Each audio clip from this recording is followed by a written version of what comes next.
Hello दोस्तों, कैसे हो आप सब। आई होप आप सब अच्छे होंगे। तो इस चैनल पे मैं पहली वीडियो डाल रहा हूँ और अपना 2013 का एक्सपीरियंस बताऊँगा इसमें, कुंभ मेले का। 2013 में मैं कुंभ गया था।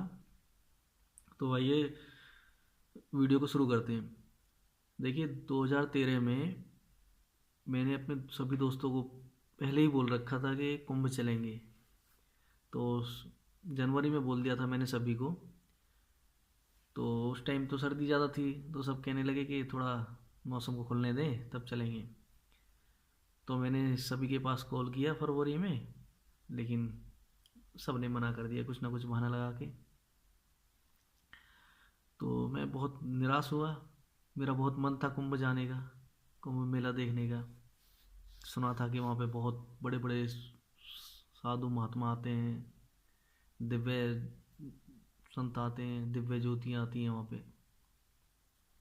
तो मैंने कहा चल देखने चलते हैं भाई उनको।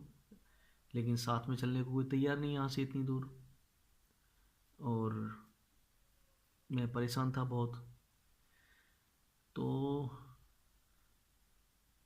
मेरा भी लगभग जाना कैंसिल था। तो उस दिन मैं सुबह बैठा था, शायद 9 तारीख की थी, मौनी अमावस्या, 9 फरवरी की 2013 में। और सुबह का टाइम था, मैं ऐसे ही बैठा हुआ था। मैंने कहा यार कोई नहीं जा रहा साथ में। तो अचानक से मन ने किया कि यार पैसा तू अपना खर्च करेगा, मन भी मेरा अपना है, और जो वहाँ जाऊँगा वो ये शरीर लेके जाऊँगा मैं, वो मेरे को खुद ही चलना पड़ेगा पैदल, मतलब ट्रेन से बस से। मन मेरा, पैसा मेरा, तन मेरा, तन मन धन तीनों मेरे अपने। ठीक है। और मैं डिपेंड कर रहा हूँ दूसरों की इच्छाओं पे कि कोई चलेगा तो मैं चलूँगा। मैंने कहा यार अगर जीवन भर कोई तेरे साथ नहीं गया, उस टाइम थोड़ी इतनी समझ नहीं थी, लेकिन फिर भी मैं ऐसी समझ वाली बातें सोच रहा था। मैंने कहा यार कोई तेरे साथ नहीं जा रहा और आगे अगले कुंभ में भी नहीं जाएगा या कहीं और जाना होगा, कोई तेरे साथ नहीं चलेगा, तो इसका मतलब तू कभी जाएगा ही नहीं कहीं, दूसरों के भरोसे बैठा रहेगा। बस यही मन में ख्याल आया, यार कोई साथ में जाएगा जब भी तू अपना पैसा खर्च करेगा, क्योंकि अपना अपना करना पड़ता है। और जहाँ भी पैदल चलना पड़ेगा स्टेशन पे, वहाँ भी सब तेरे को अपने पैरों से चलना पड़ेगा। तो समझ गए ना आप।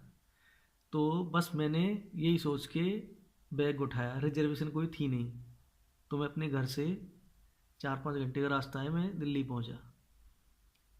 तो दिल्ली पहुंचने के बाद शाम को ट्रेन थी 7 बजे इलाहाबाद के लिए, और ट्रेन आ गई थी 5 बजे की।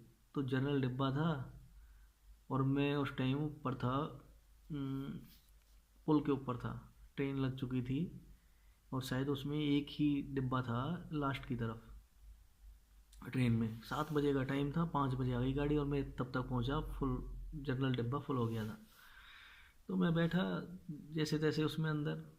तो भीड़ बहुत ज़्यादा थी, खड़ा खड़ा रह गया, बैठने का कहीं बना नहीं, बहुत मेरे जैसे बहुत लोग थे, लेडीज भी थी। तो मैं चल दिया भाई। तो 7 बजे ट्रेन चली वहाँ से। तो रात भर बहुत परेशान रहा, खड़े खड़े खड़े खड़े सारे लुढ़कने लगे एक एक करके। लेकिन मैं और एक बनारस का बंदा था शायद, वो हम खड़े रहे थे। बाकी सब एक के ऊपर एक ऐसे ही भर गए थे, लेट गए थे सॉरी।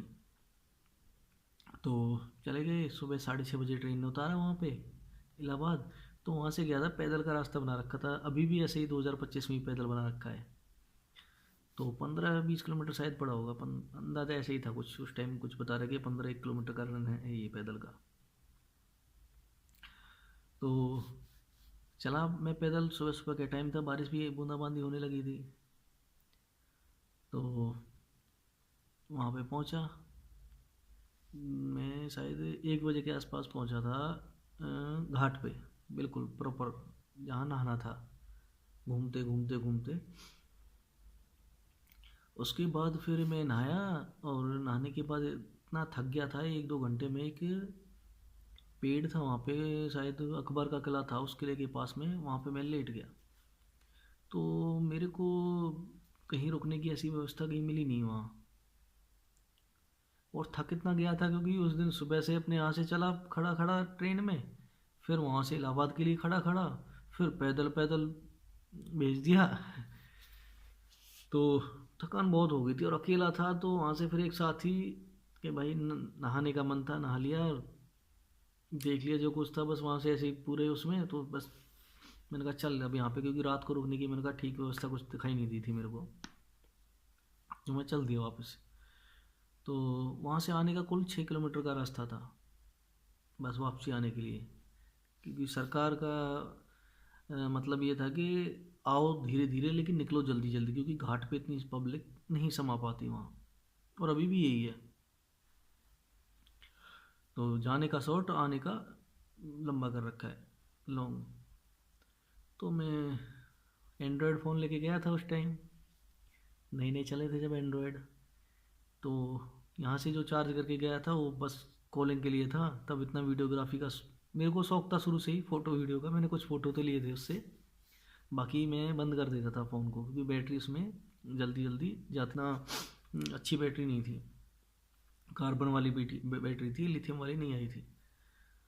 तो मैं वहाँ से स्टेशन गया, तो स्टेशन पे मैंने देखा, मैं सीढ़ियों पे वहाँ लाइन में लगा हुआ था दूसरी तरफ जाने के लिए, टिकट काउंटर की तरफ। तो मेरे को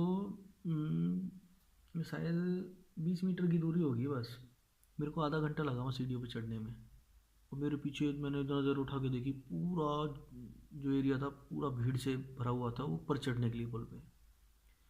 तो मैं तभी समझ गया कि कुछ बड़ा होने वाला है यहाँ पे। तो वहाँ 8-10 प्लेटफॉर्म थे, जैसे मैं एक वहीं की वहीं जैसे चढ़ा था, उसके बगल वाले प्लेटफॉर्म पे मालगाड़ियों का था, मालगाड़ी खड़ी थी वहाँ पे, और ऑफ प्लेटफॉर्म था, मतलब पब्लिक प्लेटफॉर्म नहीं था वो।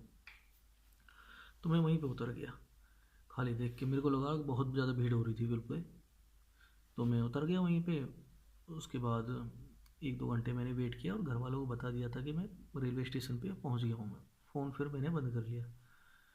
तो मेरा एक फ्रेंड था, तो उससे भी बातें की मैंने कुछ देर, तो वो कह रहा था कि ऐसे कब तक बैठा रहेगा। मैंने कहा अभी, कह रहा वहाँ टिकट ले ली पहुँच गया। मैंने कहा अभी नहीं, भीड़ ज़्यादा है, तो मैं वेट कर रहा हूँ अभी थोड़ा साइड में। कह रहा ऐसे कब तक बैठा रहेगा तू, रात सारी रात बैठ जाएगा, भीड़ तो सारी रात चलेगी, ये है वो है वो। मेरे को कह रहा कि मतलब जल्दी से जा तू अपना। मैंने कहा नहीं, तेरे को नहीं पता यहाँ क्या है, क्योंकि मेरे को पता था क्या सिचुएशन थी वहाँ। तो उसके बाद फ़ोन मैंने बंद कर दिया। तो 1-2 घंटे में बैठा था, जब मेरे को लगा कि भीड़ कम हो गई है, तो मैं दोबारा से पुल पे चढ़ा और जहाँ टिकट काउंटर था उस तरफ गया। जैसे ही टिकट काउंटर तक पहुँचा, फिर से एक साथ से बहुत ज़्यादा भीड़ आई, और सीढ़ियों पे जैसे ही मैं उतरा, धक्के मुक्की में उतर गया था। बहुत सारे लोग धड़ाधड़ धड़ाधड़ गिरते जा रहे थे और उनकी हालत ख़राब थी। ऊपर से कोई पुल पे से गिर रहा है, कोई कहीं से गिर रहा है। तो उनको उठा के लेके गए। अब मैं तो उस पुल के नीचे ही खड़ा हो गया थोड़ा, तो वहाँ पे भीड़ नहीं थी। और फिर मेरे को भी ये लगा कि यार ये पुल टूट गया तो इतनी पब्लिक चढ़ रही है, तो निकल यहाँ से। तो निकल के फिर मैं वहीं प्लेटफार्म पे, जो वो रेडियाँ लगी होती है ना सामान ढोने वाली, उनके 2 रेडियाँ खड़ी थी, उन पे सामान रखा हुआ था, बक्से रखे हुए थे बड़े बड़े। तो मैं उनके बीच में जाके बैठ गया। मैं क्या भगदड़ भी हुई तो मैं सेफ रहूँगा, मेरे ऊपर कोई नहीं गिरेगा। गाड़ी आने में टाइम था 11-11:30 बजे का टाइम था शायद मेरी गाड़ी आने की, या शायद 12 बजे का, मुझे ठीक से अभी याद नहीं है। 11-12 का टाइम ही था कुछ। तो मैंने वेट किया। तो उस दौरान मुझे याद आया कि यार घर वालों को बोल दिया कि रेलवे स्टेशन पे, और ये न्यूज़ पे भी दिखा रहे होंगे सारा कुछ। घर वालों को टेंशन हो रही होगी कि भाई पुल टूट गया है, वो लोग मर रहे हैं यहाँ पे। तो मैंने क्या किया, फिर फ़ोन ऑन करके मैंने घर वालों को बता दिया कि मैं सेफ़ हूँ और मैं अलग हूँ उस जगह से, हादसे वाली जगह से मैं ठीक हूँ। बस ट्रेन आएगी मैं बैठ जाऊँगा, बस लोगों को तसल्ली होगी, वरना चिंता थी बहुत घर वालों को। फ़ोन लग नहीं रहा था, हालांकि मैंने बता दिया था कि भाई फ़ोन मैं बंद कर रहा हूँ मैं, क्योंकि बैटरी नहीं है, लेकिन फिर भी डर तो डर ही है। तो ये तो रहा मेरा कुंभ यात्रा। लेकिन अब मैं बता रहा हूँ कि वहाँ हादसा हो क्यों हुआ था, उसका रीज़न क्या था। उसका जो रीज़न